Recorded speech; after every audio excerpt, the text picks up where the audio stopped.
celebrate something, which is the free trade agreement that was signed in January between the European Union and your country, Prime Minister. It is a thing which is an act which is of extreme rejoice to all of us and opens up new opportunities. Now, in the 60 members that are all here today with us, to listen to you, a lot of us have already invested in India since a long time. And we know how big the potential is and how good business is in India. And so today, it is our pleasure to thank you for that free trade agreement and also to invite you to the floor to deliver your address. And we are all here to your address. Prime Minister, the floor is yours. Thank you very much.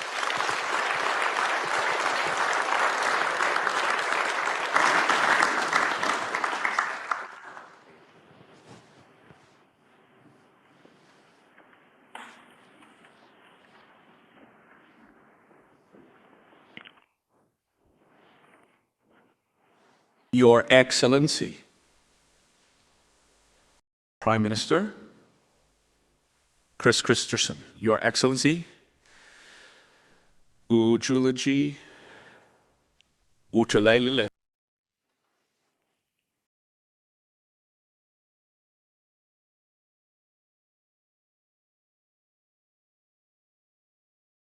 President and CEO of the Volvo Group.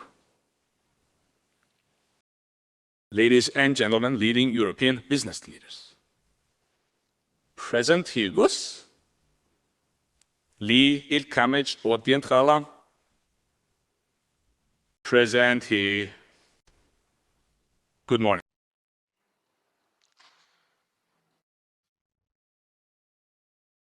First of all, I would like first my heartfelt gratitude to the Prime Minister for inviting to this roundtable. I am delighted that this meeting in Gothenburg and Nonava, a city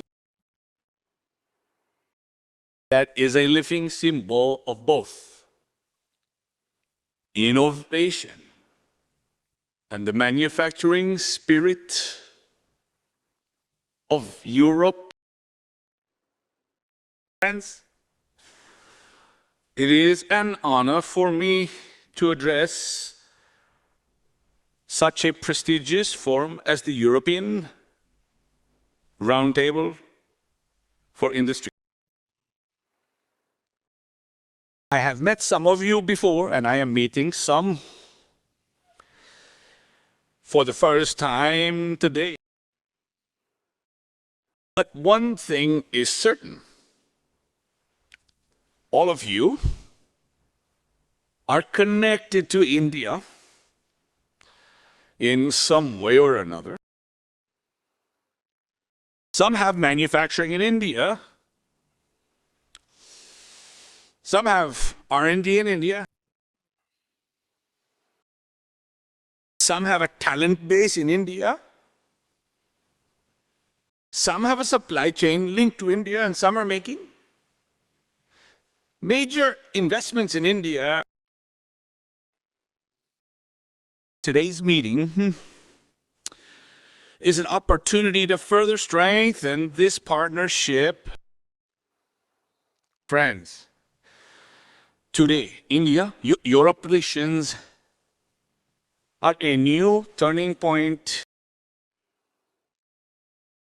At the government-to-government level, we have set an ambitious and strategic agenda. The India-EU Free Trade Agreement has been agreed upon. As Ulaji said, it is tres. Truly, the mother of all deals. We strive to implement it as soon as possible. The Security and Defense Partnership and the Mobility Agreement have also given new direction to our cooperation. Mautu no Utu. The India-EU Trade and Technology Council has given our partnership new institutional strength. India and Europe in all areas of digital technologies, supply chains, and innovation.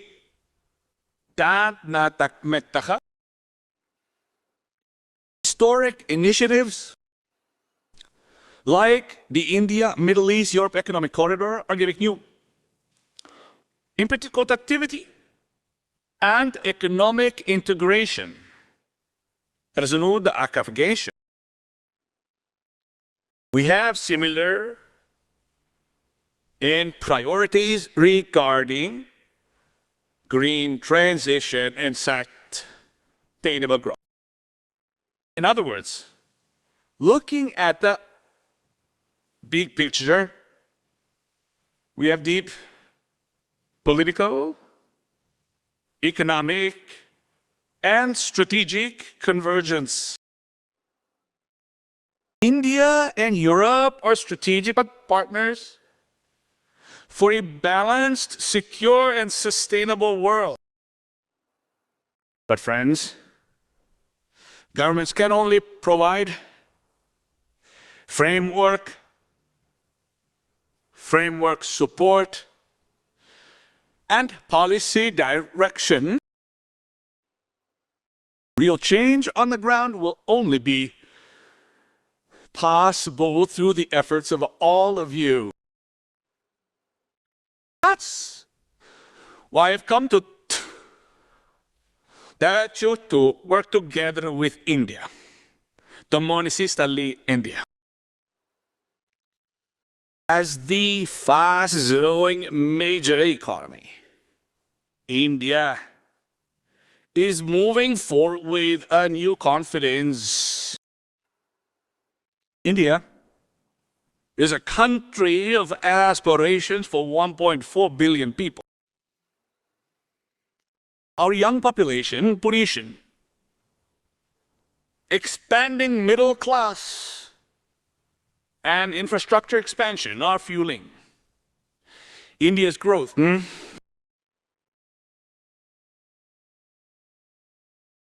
the past 12 years, India has followed the motto of reform, perform, and transform, and with the government's political will, and with the reform Express is moving at full speed. The goods and services tax propelled India towards one tax, one market day. The insolvency and bankruptcy court brought accountability to business culture. Corporate tax reforms made manufacturing competitive. The labor court provided direction for simplified and transparent compliance. FDI reforms have opened many sectors to global capital. PLI schemes have created manufacturing momentum in many Fanica, pharma, auto components, solar modules, telecom, we have reduced compliance burdens and eliminated thousands of outdated regulations. We have integrated the ease of doing business into governance. Digital India has made public services more transparent, efficient, and accessible. India today has third largest startup ecosystem in the world. Our startups are creating global solutions in AI, fintech, space drones, biotech, climate, and mobility. Today, India has silent scale demand and stability. And most importantly, India has the willpower of 1.4 billion Indians. Therefore, it is time to move from intent to investment. I would like to offer 5 suggestions on this topic. First, companies like Vodafone, Ericsson, Nokia, and others have vast experience in telecom and digital infrastructure in India. India can become a major partner in 5 in IIA-labeled networks. Secure connectivity and digital inclusion. And tapos all of can contribute to making India a global R&D hub. Second, leaders in AI semiconductor, electronics and deep tech, manufacturing, such as ASML, NSP, SAP, CAP, and Gemini, are present here today. I aim to become partners in end-to-end technology ecosystem. India's vision is clear. The next wave of technology innovation must be created in India. Third, green transition and clean energy. In an uncertain global environment, India is focused on strengthening and clean energy security and click energy done, okay? Companies like NG, Total Energy, Shell, are leaders in clean energy, hydrogen, energy storage, EVs, and Caro, bees, and decarbonization. You can invest extensively in India. Fourth, infrastructure, mobility, and urban transformation. Volvo, Musk, Airbus, ArcelorMittal, and all of their are directly linked to India. Transfer metal retroabsorption. Partnerships between India, Europe, green steel, mobility, logistics, aerospace, and defenses can deliver world-class of a cost outcome. Fifth, healthcare and life sciences. Companies like AstraZeneca, Roche, Merck, Nestle and Unilever have long-standing relationships in India. We must now take this partnership to the next level. There's enormous scope in vaccines, digital health, nutrition, and medical devices. You can pursue models of design for India, make in India, and export from India. Due to time constraints, I couldn't name all the companies present in Uru nation. But India's opportunities are for everyone, and my invitation extends to all of you. Friends, after these suggestions, I'd like to present a challenge to you. Can every company present here make a new major commitment to India? Can we identify flagship projects to be launched in India over the next 5 years? The Indian government will fully support you in completing all these projects in a timely manner. We can also establish an institutional mechanism to regularly review these projects. Friends, we can organize an India-Europe CEO round table once. Industry bodies from India and Europe can be included in this. Sector-specific working groups can also be. I would also suggest that ERT create an India desk or India action group or India group.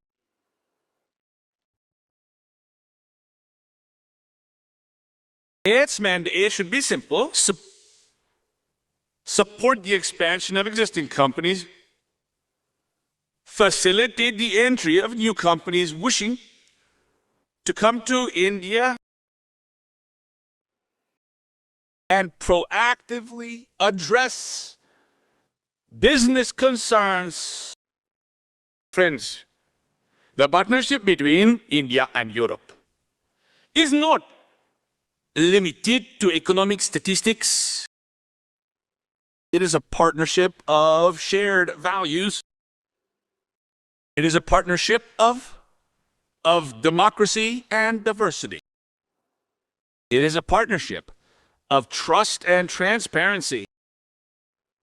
It is a partnership of innovation and inclusion. In today's world, where uncertainty reigns, supply chains are under pressure, and technology competition is increasing, both energy security and climate action are being challenged. At such a time, India and Europe together can become strong, soft stability, sustainability, and urban prosperity. In this spirit, I invite all of you to join India's India's development journey. I am confident that the dialogue that begins in Gothenburg will write a new chapter in the industrial partnership between India and Europe in the years to come. You have come in such large numbers. This summit has given me the opportunity to speak among you. And Kenny, for this, I express my Special gratitude to all of you. Thank you very much. Thank you.